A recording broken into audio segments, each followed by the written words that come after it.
Je suis l'enfant, j'ai droit à la protection. Talalelo séparation ba parents, bana ba komi ba victime à souffrance. Likolo d'intérêt personnel, bana ba koma ba orphelin ba orpheline. Talalelo.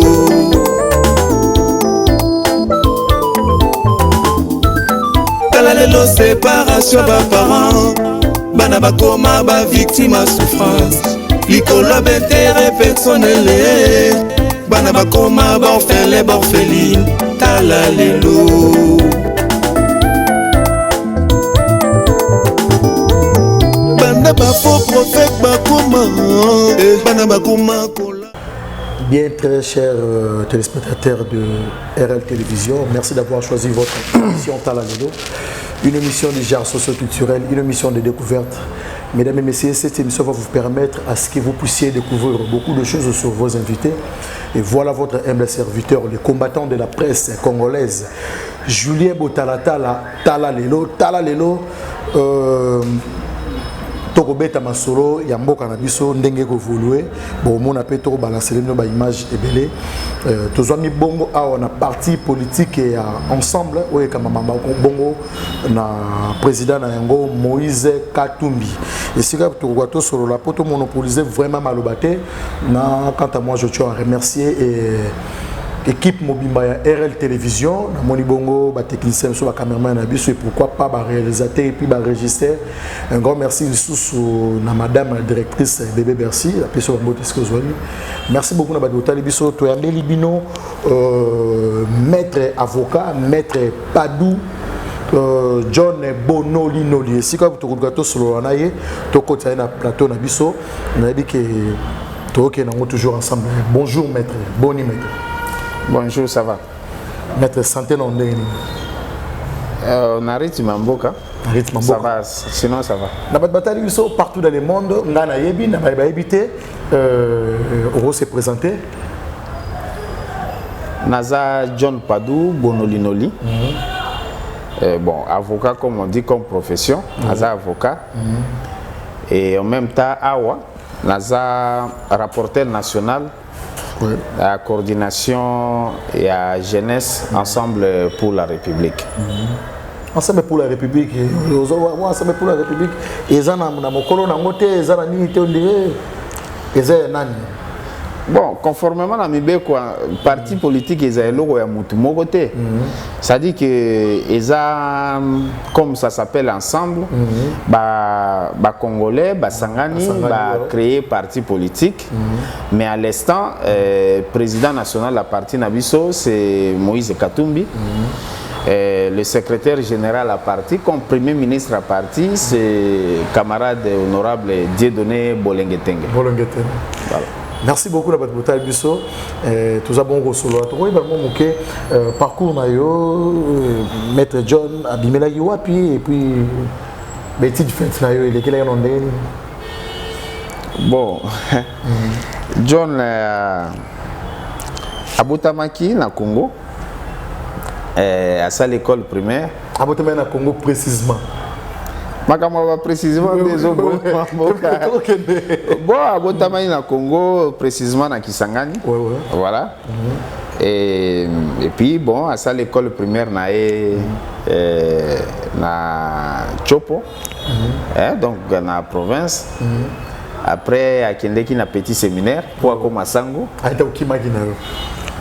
Bon, Bible lobby beaucoup sont appelés pesoteli ngazala inanga eli kunate ngazala eli pona kosala autrement comme na effectivement na longwaki balongola inga et na eu diplôme nanga na 1995 et directement je suis venu à l'université na Inikin.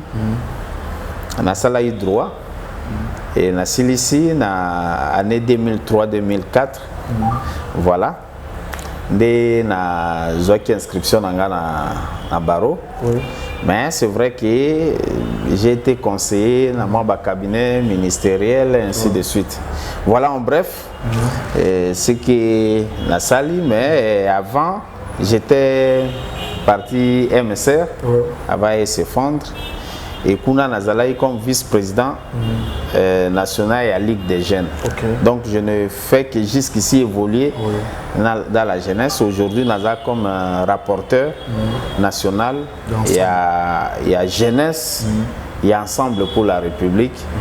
Donc coordonnateur Nabiso Eza, mes camarades Jacques Ndala. Ok, merci beaucoup. Nabadbota Nabiso partout dans le monde, la chaîne Abino, RL Télévision. Maître, Nabadbota Nabiso partout dans le monde, dans la présidence Baïba. Dans la partie politique, les amis Bousso en a habité. Évolution, il y a ensemble. Les gens ont des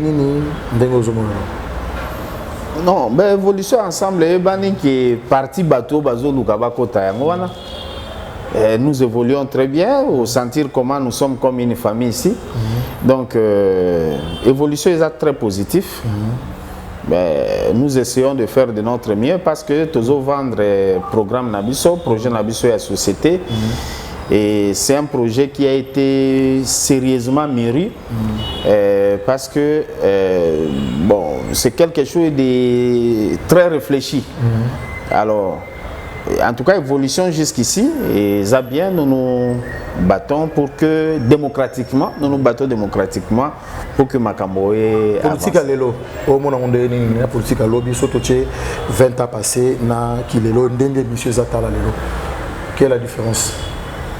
La différence est que petit à petit, esprit démocratique et Zoko Tanakati à Baï Congolais. Ce qui fait que bon, tout n'est pas parfait, tout n'est pas bon, mais il y a quand même des signaux qui font que les choses avancent. C'est vrai que moins intolérance, ils lié à trop et puis commis très ancré, ça fait d'ailleurs ça la raison et ensemble pour la République, justement pour nous parfaire Makambo Tambulanango bien. Ok, merci beaucoup. Maître. Tout le monde qui a image circulée qui partout dans le monde. Il y a des gens qui ont des combo, il y a artistes comédiens et puis activistes Kadiumbo. Je pense que moi rumeur qui circulé partout que on dirait problème moi nous qui côté à partir à Moïse Katumbi contre et puis par rapport au pays à maladie naie tout comme pays à Liwana parti na bino zaye ko funda ma vraiment moi mingi et après si ma mikolo ce que zaye belé 48 heures to ko mona basimbi membre ya kati ya bino ya parti na bino ensemble ko ba bengi na kombo ya Jacques Ndala na été impressionnant par rapport à la réalité on ngé ça nous a pas nzami. Bon ngape na yoka kiango finalement biso ensemble tout ça comme na pe bino nyoso. Bon, na yoki angoka ndenge yoki. Mais pas na biso to ensemble évoluer sur base à principe nango. Biso to ko considérer rumeur. Parce que d'abord, il faut nous présenter ma condoléance, j'en profite. Moi, c'est Ndekonabiso Kadiumbo qui réunissait beaucoup d'atouts, beaucoup de qualités. En tout cas, il a pris un moment donné de la vie à nous égayer par ses talents. Il n'y a pas de débat là-dessus. Mais je sais ce que moi je sais. J'aurais appris que, parce que Naza proche Nabango, j'aurais appris qu'Azala est malade. Et ce qui est ça qui est na canal à Moutou, c'est peut-être le médecin qui va nous dire qu'il y a Koufi par exemple na boy. Mais jusqu'ici, na yoka giga combat nyos ba yoka et puis bon, ngai na tia Moutou na obatu bazoloba. Non. On to ba kité to mezatolo bisabino parce que bino ndebozali censé ya robeta cité na likambo ngo toupé à travers émission de aussi la menabi que tozo qui na régie ba pesa biso image bomo na ndenge les journalistes qui à France de réalité sur le terrain à Kitaki wala na résidence ya Kadiumbo. Merci beaucoup.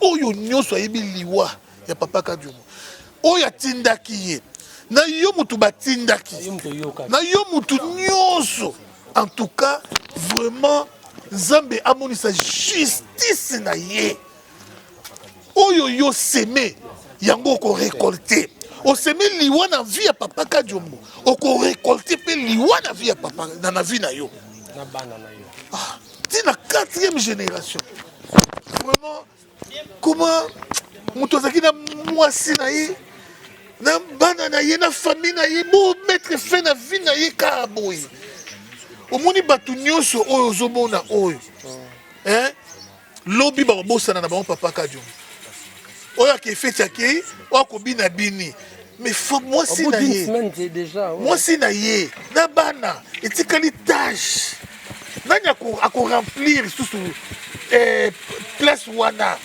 ako-combler vide wana azate quand vous décidez que non de mettre fin à la vie à moto ça c'est bizarre payer baké papa okokomaka no président na Congo te ata ndenge okokomaka président na Congo te okokomaka président na Congo te moi je suis prêt à te soutenir comme no président na Italie to na Zambie dès qu'on a soutenir yo makasi on remplacer Constant Omar il a fait kofa mais quand à Congo dès fait kofa pe ba David ba bouyi na bango ba David ba moyi ba lingi na bango to koyoka ta yote parce que ma bena yo leki au batama qui est hypocrite plus mauvais que Joseph plus mauvais que ceux qui Congo ils sont président le Kola ya bongo mais c'est grave je vous dis Congo est aussi là et ben dès qu'on a aussi ngabino vraiment besoin la président parce que décision au batu wana nyoso bazui ezali babanda ko éliminer ba congolais makasi na poison ba poison taboli na ba niveau nyoso na ba degré nyoso soyez prudents. Yo quand na réseaux sociaux le bagi quand ke o congolais de père et de mère balandelio na adresse na yo keba to bangate mais to soutenir mboka to soutenir mabele merci beaucoup merci beaucoup bauti komona bongo les jours où ndeko na biso atika ki biso stokitaki sur le terrain bomona ki famille na ndeto zaki banda na 50aine et puis tu as que la portail ensemble na famille na Mobimba maître to maintenant le solo ya congolité oui pour nous bozola ki on est ensemble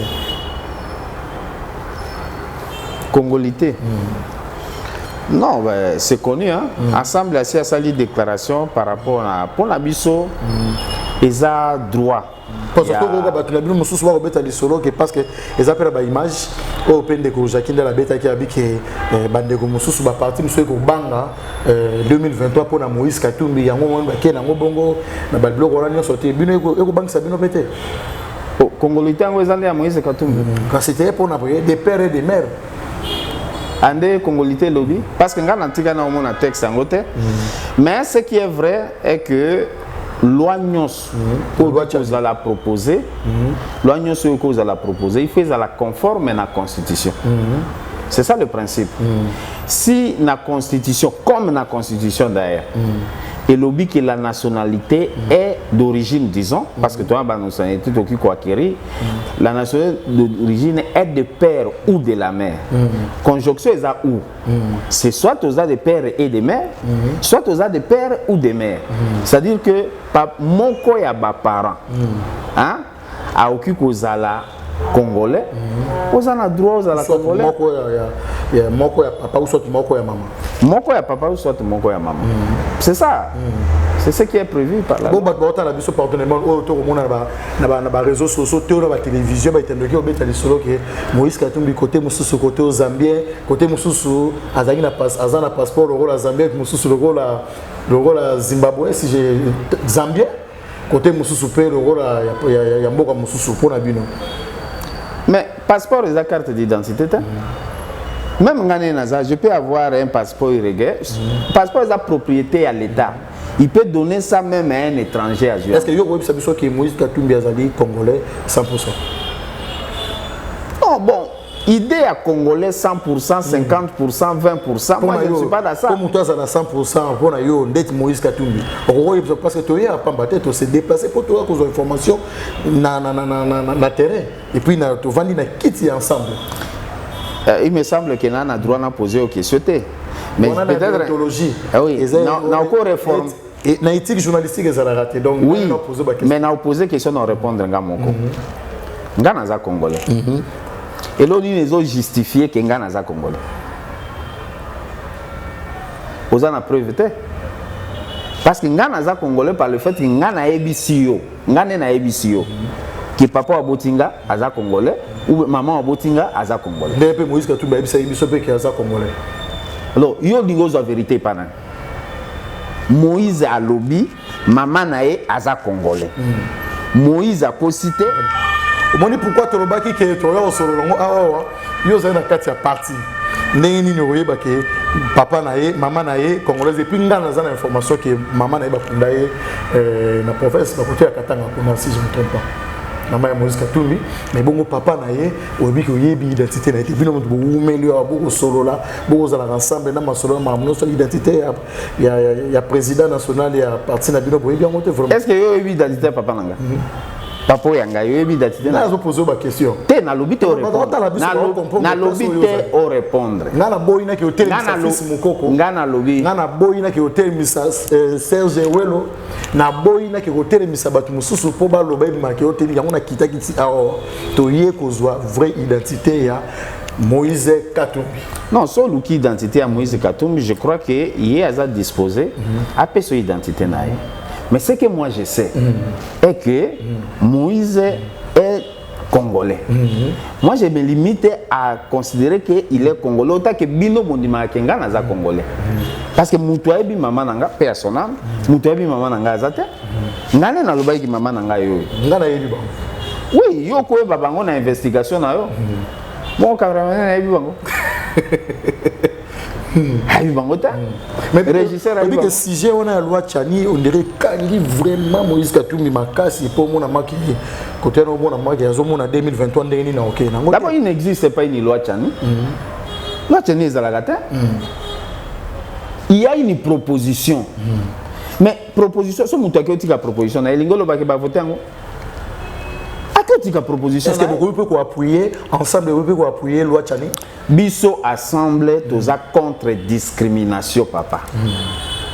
Article 13 de la Constitution il obéit bien. Natangango. Okotango. Pour naza na Constitution. Naza na Constitution.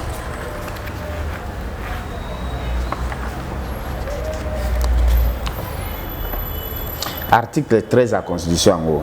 Chapitre d'abord titre nango eza les droits humains, des libertés fondamentales et des devoirs du citoyen et de l'État. Titre nango eza chapitre nango liboso eza les droits civils et politiques. D'abord tous les êtres humains naissent libres et égaux en dignité et en droit. Comme ça, solution comme ça Moïse Katumbi congolais. C'est ça. Toutefois, la justice des droits politiques est reconnue aux seuls Congolais, sauf exception établie par la loi. Balobi, sauf exception établie par la loi. Yoka Siko, article 13. Aucun Congolais, aucun Congolais ne peut, en matière d'éducation, d'accès aux fonctions politiques et aux fonctions publiques, ni en aucune autre matière fait l'objet d'une mesure discriminatoire qu'elle résulte de la loi ou d'un acte de l'exécutif, en raison de sa religion, de son origine familiale, de sa condition sociale, de sa résidence, de ses opinions ou de ses convictions politiques, de son appartenance à une race, à une ethnie, à une tribu, à une minorité culturelle ou linguistique. Article 13, et le bien. Yonani oya ko la loi contraire na. C'est ça, c'est un problème d'éthique, c'est un problème de moralité. C'est pas un problème ya ko loba Moïse, Katumbi, Bonolinoli ou Botalatala ou tel, non. Le pays a des urgences. Moïse a déjà démontré que, oh bien, Bible et lobby, si tu n'es pas fidèle à des petites choses, tu ne seras pas fidèle à des grandes choses. Bino va tout beauté à Bisselo Kwana, Bino va pasteur, aux appels pasteur. Il y a aussi à démontrer que c'est moi l'opin à diriger avec orthodoxie et très bien. C'est une référence de la République. Ok, bon, en 2023, Moïse Katouba a chapé Moutou. Mais, n'attends pas sous constitution. Non, continue. Parce que, article 6, il y a constitution, ils ont reconnaître que les partis politiques, ils ont concouru dans le pouvoir. Ils sont vraiment tous ça parti pour tout ça. Tout immeuble, tout à nous avons des ambitions. Maître Padou, relation et ensemble na UDPS et ça c'est relation est très bien. En tout cas, on sait que je sache, Bissonio sur toi, union sacrée, relation est bien, mais chaque parti est autonome. En tout cas, moi j'ai des amis qui sont de l'UDPS que je salue d'ailleurs. Après, on peut tous en avoir. Que tout le temps on va combattre pour mais maître, tu peux solo par rapport à au même sur le vent de la Minga, et l'autre c'est pas marqué, c'est on va être par la bino ensemble par rapport à l'Iwa Kadiombo, Nengo Bike, Roye Bisabiso que ils allaient vraiment dans Solomon côté Pembeni ensemble. Comme on a président Moïse Katumbi. Il y a des images oyoyo, biso les journalistes qui affrontent la réalité sur le terrain, tous les qui wana, tant qui comme on a image oyo ya présence il y a Noël Tiani qui ko rendre visite pe hommage na madame ya Kadiombo, tous les images wana.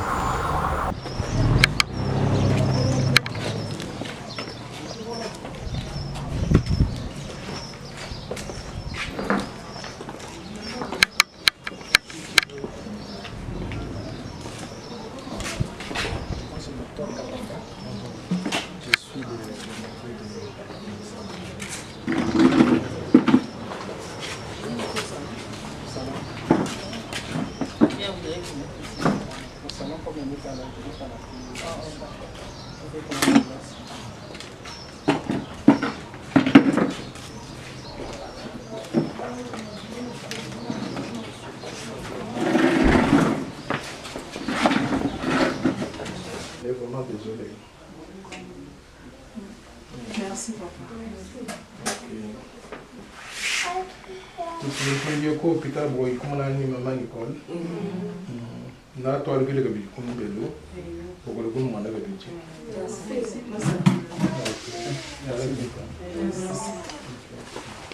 Merci à Merci beaucoup.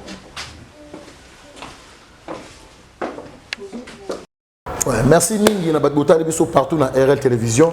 Maître Padou, votre impression par rapport à la visite, il y a Noël Tiani dans la résidence. Bon, un bon geste. Je crois que il faut pleurer avec ce qui pleure. Oui, oui. C'est un moment douloureux pour la famille. On a réitéré toutes les condoléances pour la famille. Dans ensemble Mobimba.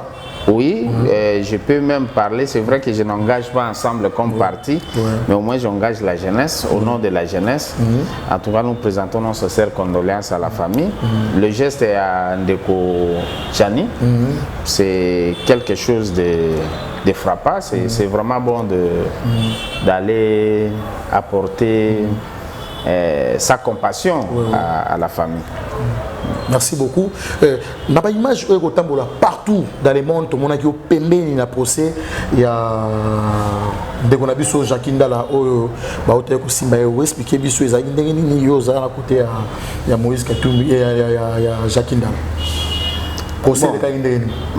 Procès, les cas qui ont flagrance, c'est vrai que à la limite et à respect à déontologie, il y a des choses que je dois m'abstenir d'en parler. Mais ce qui est sûr, pour Nabiso, pour Jacinda là, il y a mal jugé, parce qu'on l'a condamné à 2 ans, il y a mal jugé et qu'il va user des voies de droit. Oui, Kizaki y est incitation à la désobéissance rien à voir aux lois. Non, c'est comme ça que c'est pour cela que tout le monde est voilà, c'est comme ça que notre ensemble, on n'est pas des irréfléchis. C'est-à-dire que tout ce qui concerne les rumeurs, au balobibo, et ça, ce n'est pas notre problème. Non, on n'en a pas parlé. Bon, bateau baloba qui en baebi pour nani balobi. Ici, c'est justement biloko tozo combattre, parce que Jackie, c'est sur base d'un montage. Oui, Salemi, bâti dans les réseaux sociaux, de Bakangelier. Alors que l'infraction, est clair. Et comment c'est l'article 135 bis, il y a un code pénal, livre 2, qui dit qu'il y a infraction en camp. C'est lorsque par des propos ou utilisés pour inciter Batou à respecter Mibé côté. Mais Mibé, comme on dit, où il y a incité, s'il y a eu incitation réellement, parce que ça l'a pété. Mon bec, on a des propositions à la loi Tchani. Ce qui est la loi Tchani. En tout cas, proposition est honorable. Comme on est là, on a déposé. Bon, on a voté qui a été à Kinshasa, on a vu comment on a été. Sing, merci. Sing pour l'eau. Oui. Il y a un qui a proposé, parce qu'il y a des députés, la proposition, c'est son œuvre. Alors, ce n'est pas une loi. Même dans le Parlement. Si par extrême hypothèse encore impossible, conférence de président, on a un projet à calendrier. Même ce projet de calendrier, na session, et on a soumis na vote, non? Il y aura ceux qui vont dire oui, il y aura ceux qui vont dire non. Mais pourquoi ce biso ensemble est au beau yango? C'est un problème. Donc, nous sommes les sous-hommes, nous sommes des babahommes. Nous jouissons de cette égalité, donc ça n'a rien à faire na. C'est comme ça que tout le baquet, pour Nabiso, il y a mal jugé. Pas autre chose. Il y a mal jugé parce que Tchani, ce n'est pas une loi. En tout cas, c'est une personne comme moi, Bonolinoli. Comme on a dit, aigle royal. Na monaka musika, na peine à vitesse. C'est ça l'essence de mon nom. Na évité peut-être Tchani peut dire quelque chose de pareil. Alors, d'abord, les dimanches, pour Bakanga de Konabiso. Pour tout le monde, l'image est circulée partout. Si la chambre est voilà. Tu as l'impression que ton message européen par rapport à la réalité. Non, message, parce que c'est choquant. On ne peut pas humilier une personne qu'on peut avoir facilement de cette manière. Oui, Moutounion soit bien dans la chambre à Jackie. On a vu comment on a cassé les choses. Bon, heureusement, il a habité dans le président, je vais vérifier parce qu'on a les réseaux sociaux où il a reconnu que la force de sécurité n'a pas violé les droits de l'homme. Donc on a un cas palpable. Parce que tu vois qui na ba voice au Jackie et sur qui là qui partout au Jackie albiqué bazali banda bazako filer bazako tout mais sur bloc qui et puis arobima sur que OK ça mais puis subitement tu au mon ba image sur qui là qui wana. Bonjour la famille, c'est votre frère Jackie Ndala. L'ultime combat a déjà commencé. J'ai reçu des menaces de partout, des menaces de mort. Des gars de l'UDPS. Je suis du Kasaï. Je ne suis pas obligé d'être de l'UDPS. Je suis Moulouba. Je ne suis pas obligé d'être derrière Tshisekedi. Depuis longtemps, ils ont commencé à me menacer. Vous vous rappelez avec l'audio, le montage. Et là, je suis accusé d'avoir tué mon frère Mars Kadiombo. C'est triste. Depuis ce matin, il y a un mouvement suspect autour de chez moi. Je vois des gens avec une 4x4 qui sont là debout avec des Motorola en train de discuter, d'échanger.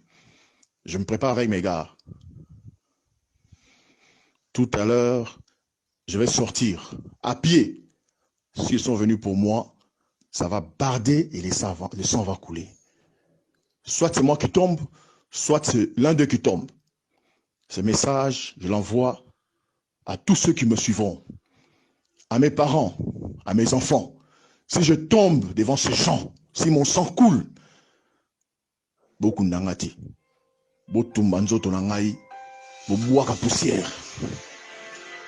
Je ne me laisserai jamais intimider. Ça, non.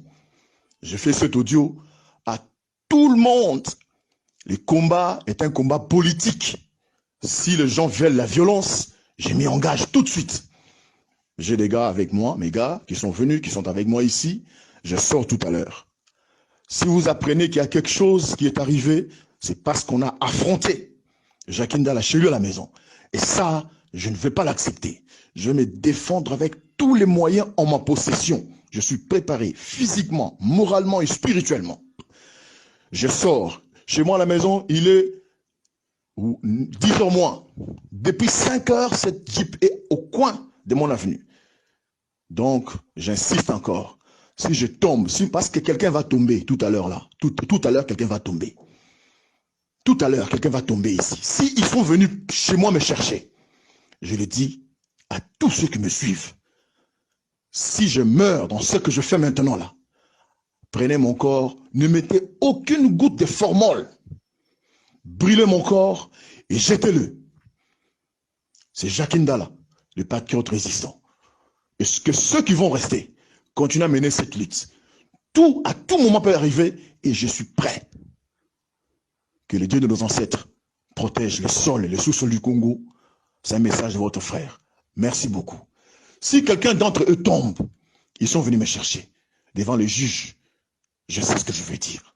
Les messages de menaces, je les ai. Et tous les numéros des gens qui m'ont menacé, qui m'ont écrit des messages, toutes les photos des gens qui m'ont écrit sur Twitter, Facebook, les réseaux sociaux, j'ai leurs photos, j'ai leurs images, j'ai leurs noms. Merci beaucoup. Que Dieu nous bénisse. Restons forts, on est forts. Et on va continuer fort, ensemble. Jacques Ndala. Oui, Jackie a ça là qui est Dieu. Pour quoi alerter. Pourquoi alerter? Parce qu'il a subi la pression, l'injure, kokana, kofinga. Parce que dans le Dieu, il faut que Jackie ait en prison. Apparemment, l'audio qui a été fait contre Jackie, c'est ce qui s'est réalisé. Alors, biso comme jeunesse à partie, biso comme camarade, nous trouvons quand même injuste cette manière de faire. Que dénoncer en gros, ce n'est pas être contre les institutions. Parce que maintenant, on peut affirmer que au Kofanda Bonanda Kunayo, ba bouquignon, ba kangio, ba condamné, ba tindi en prison. Donc, il comme dans bongo. Donc, pour nous, mettre sur total bien, ndenge salamina ndenge ki wana boti ba pandina ba chambre ba logo tout et puis ba PC 2 ans, on dirait incitation na ils ont vraiment ils ont mérité que Jacques Ndala a ça la 2 ans aucune heure ba PC en justice. Voilà, je me demande bien ce qu'a pu faire ces messieurs pour mériter une telle méchanceté. Voyez vous-même l'état dans lequel je trouve ma maison.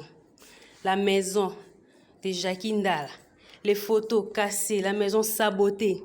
Et là devant moi, j'ai un enfant, un pauvre enfant, qui a été frappé. Oh, écoute, ma botolina téléphone. Parce qu'il essayait de prendre les images. On va botoler le téléphone. Et on l'a frappé sérieusement. Voilà l'état dans lequel il se trouve. C'est tellement malheureux. C'est vraiment malheureux, mon Dieu. On doit dire qu'on est dans la démocratie, Tondengenini. C'est vraiment malheureux. Vous voyez l'état dans lequel se trouve la maison. Et là, je suis obligée de circuler dans toute la maison pour vous montrer comment on a vraiment saboté la maison, la résidence de Jacques Ndala. Là, nous sommes au couloir. Tout est par terre. Ils sont entrés. Je ne sais pas, ils voulaient des Jacques Ndala ou ils voulaient vraiment saboter sa vie, saboter sa maison. Vous voyez vous-même, regardez. Bota la binomoko. Même si c'était Salinini. Même s'il avait des comptes à rendre à quelqu'un. Et c'est de cette façon qu'il faudrait agir. Dieu est juste. Jackie Combat, il lutte juste. Et c'est pas pour ça vous allez vraiment vous en vouloir. Vous allez vraiment qu'on ça la MAB jusqu'à ces points. Et à au moment où on vous parle, on ne sait même pas ce qu'il y a ça. Ils l'ont amené comme ça. Kevin, tu peux parler un tout petit peu comment ça s'est passé? J'étais présent. On a salement brutalisé mon frère. C'était de la méchanceté. J'étais dans la chambre. Ils ont cogné la chambre. Ils ont dit qu'ils vont casser la porte. Ils ont cogné fort sur toutes les portes. Où il était, on ne l'a pas amené poliment. Il est parti pieds nus, en sous-vêtements, en sanglé. On l'a menacé. Il leur a dit que tout se passe dans le calme. Ils ont refusé. Ils ont tout refusé. Ils ont commencé à brutaliser mon frère. Il est parti tout pieds nus. c'est de la méchanceté. C'est de la méchanceté, la pure méchanceté que j'ai vécue de toute ma vie. Depuis le matin, j'ai rien mis sous ma dent. Hein. Rien mis sous ma dent. C'est méchant ce que j'ai vécu aujourd'hui.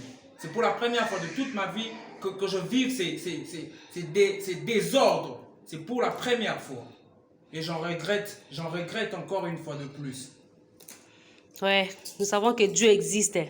Nous savons que ce Congo existe. Nos ancêtres existent. Et il y aura toujours une solution pour tout. Bravo à vous, vous avez gagné. Mission accomplie, on peut dire. Bravo. Dieu est là, Dieu vous voit. Merci beaucoup. Merci à vous. Je manque même les mots. Bon, d'abord, cette infraction-là est un élément majeur. Parce que condamner Jackie sur base d'une vidéo est circulée dans les réseaux sociaux. Question, est-ce que la vidéo a bakouti en maboko à Jackie? Parce qu'il faut pas coutonner loko au sali. Non, bakouti en maboko à Jackie. Jackie voit l'image, il dit comme Bino ba expert, parce que moi je ne suis pas expert en image. Bino boebi que oh ils ont montage ou ils ont montage. On a pris des morceaux. C'est quelque chose qui a une durée, je ne sais pas de combien ça peut durer combien. Oui, non, l'image est en entièreté. Oui, ça peut être de 15 minutes. Oui. Ça peut prendre de 15 minutes. Mais la séquence qui est là, c'est moins de 2 minutes. Et on condamne quelqu'un sur base de quelque chose qu'on a ramassé dans les réseaux sociaux. Dès qu'on a Julien Boutalatal. Tous à peine dans le mois battu. Même ceux qui, tous linga, y Jackie comme personne. Vraiment, on peut voir ce qu'on a vu là. Quelqu'un peut le voir et l'encourager. Bouquet cassé, il n'a pas d'armes. Moi, je pensais que peut-être Baobim Sabar, mais Nanda. Il est avec sa famille, humilié. Jeune garçon qui a pour la katana. Non, moi je n'ai pas pu. Natsi ça n'a image en côté parce que j'ai senti que donc ça ne va pas. Et ça, nous disons aux autorités de regarder quand même. Ces gens ne doivent pas rester impunis. Franchement, ils ont ça la passe parce que l'État a un instrument OIE à Okukanga. Une convocation à Jackie Ndala, il allait se présenter. Est-ce que vous assurez que la convocation, il y a qui a beau se présenter et puis dès qu'on a qui a niveau. Convocation, il a été tout ça, il a Jackie à samedi. On s'est séparé avec lui ici, dans le bâtiment. Au bureau. Tout ça là qui a bureau, on a échangé, on s'est séparé, on se rencontre demain parce que chaque dimanche, encore que c'est une précision. Au moins, image, jour où c'était un dimanche. Nous avons une réunion à jeunesse chaque dimanche. Pendant qu'on était en réunion, des jeunes Bayaki, qui gère les jeunes au parti? C'est Jackie. Il est venu faire un discours d'apaisement. Il a même dit que Togo Kenenanda ko ya député moko pour na kutiki lae lettre. Nous sommes des démocrates. Tout ça na parti politique pacifique. Notre combat reste pacifique. Même si nous avions quelque chose de contraire à ce qui est présenté, nous le faisons pacifiquement. Voilà là où on a occupé Bisson. Bref, pour Nabiso. Et conformément à Nengemibeko Komami, la place de Jackie Ndala n'est pas là-bas. Et c'est comme ça que, à quoi interjecter appel. Nous allons partir en appel. Bon, comme dossier, les cas qui ont flagrance, on sait comment ça se passe. J'ai beaucoup de respect pour la décision judiciaire, mais client Nabiso a quoi interjecter appel et puis par rapport à l'image presse ça l'a quitté oui ça va éviter procès ça na tribunal de paix il y a Kinshasa Kinkole. Pourquoi ni les à la base qui la caméra côté pour ce soit total image le gros télévision moi au tchaba image moi battre les athées mon cas pourquoi tout bêta liso na au tchaba image parce que les journalistes eux qui n'ont pas information à la source mais dans le gros télévision moi tout tchaba image monsieur Zaklaté ni les à la base de tout le monde va procès et bah tout va fungoli ba caméra ba chaîne nationale tout est consort mais au Jakinda les qui bon côté vous expliquer sur les acquis tricage ou soit c'est vous expliquer sur les acquis bon on peut expliquer bino eloko te parce que parce que même pe na part na bino parce que to moi même pe na part no bo ouais pe ko exiger pe que caméra pesa la pour na ba preuve ya makambo so ezaki na kati. Bon, on a une audience, on demande l'autorisation pour nous filmer.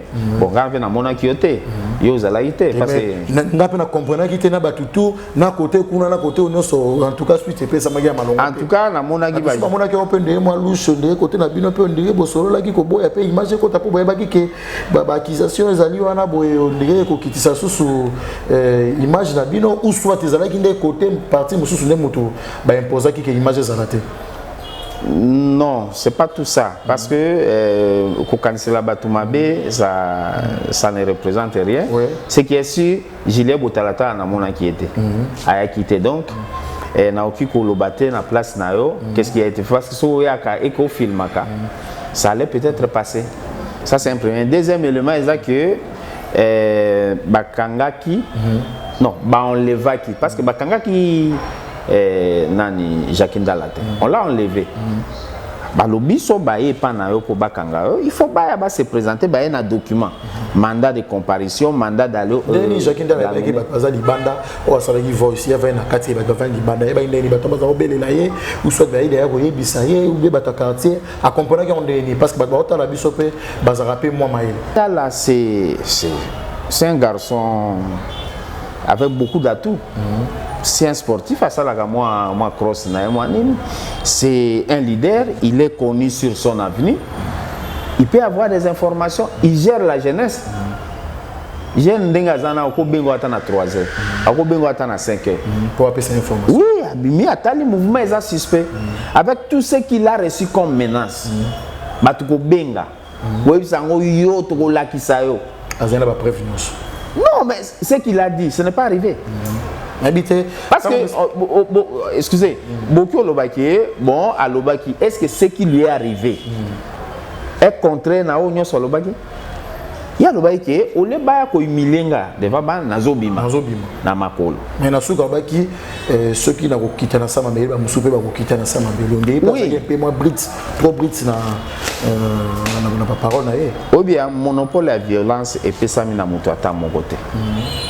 Personne ne peut vouloir ça. Toi, tu peux accepter que tu vas violenter, bêter, partout dans RL Télévision. Merci beaucoup mais impression il y a président national, il y a Moïse Katumbi par rapport à la réalité par rapport au collectif moi je prends, nous apprenons une leçon d'humilité et pas à Moïse. Parce que son moutoua katana kanaba injure, ndé assis à comme un morceau. Est-ce que ce okaye abimisata mungwalo? Non. Je crois que nous avons aussi un problème sérieux d'instruction et d'éducation. Nous avons un problème sérieux d'instruction. Moi, j'apprends l'humilité chez ces messieurs. Injurier, humilier pour rien. Moïse Katumbi. Et là, on peut sali te éviter. Il faut qu'on y continue à y. Donc, pour nous, nous considérons que le peuple congolais au hasard averti ne va pas suivre tout ça. Le pays a des priorités. C'est tout ce qu'on veut être bien, le bien-être. C'est ce qu'on a besoin. J'allais dire social d'abord. Mais, tout ça, on a besoin. Makambuita mola bien. Moussala na yo, olia na moussala convenablement. Ngana lia na oyanga convenablement. Tout ça, on a besoin makambusu soanate. Mimbe ko ici établi makambunyons, tout ça, on a biso bien. Biso problème, biso zaki. Parce que je dois parler seulement au nom de la jeunesse. Les jeunes sont déjà disposés à travailler. Tu as dit qu'il y en a 2023. Bien. Parce que nous allons gagner sans compromis. Vous êtes déterminés? Non, nous travaillons. Et le travail, c'est dans la détermination. Ok. Ensemble, l'équipe a fait hein? Merci beaucoup. Votre impression par rapport à Chrétien et puis au nom, il y a parti d'Abino ensemble. Non, c'est vous dire merci pour notre déplacement. Oui, puis il y a qui ma caméra minga. Vraiment, bon, je trouve que on répond toujours à l'invitation. Oui, merci parce que vous avez fait les déplacements. Je crois que toi, tu as une fiche, occupe quoi adhérer. Parce que journaliste. Vous êtes congolais. Vous êtes journaliste. Caméraman, comment caméraman? Vous avez 4 pouvoir. Comment bateau va ça? Mandat aussi, la mandat aussi la tête. Té, na tu na bateau va ça. Na bako va fiche da déjà. Beaucoup qui quoi adhérer, mais à ça, nous avons 4 pouvoir. Mando bino bo luka ici la ngé ici la tête. Yebi ça pe maman nanga est fini. Ya ko za déjà ya fini bongongo. Ya. Oyo ki invitation ba persona tanti botala tala. Yo ja adhérer maman. Na fiche. Maman est fini. Yenga fiche ya wenga ne jo ja adhérer. Jo ja ko te go le ngomba dinga la iso. Je les salue, c'est ma mère quand même. Merci beaucoup à vous partout. La RL Télévision, tu as mettre Padou Bonoluloli John. Et si Kawa puis tu as toujours précision par rapport à Barimé P, évolution, il y a parti na bango comme un bon président Moïse Katumbi, bon mondenge azongi service ba réponse na bo petenyoso et puis na Barimé on se ko circuler bino boroyo o bango ba koloba ya on est bon ça là. Donc merci beaucoup à vous et puis staff technique Momba et RL Télévision. Merci.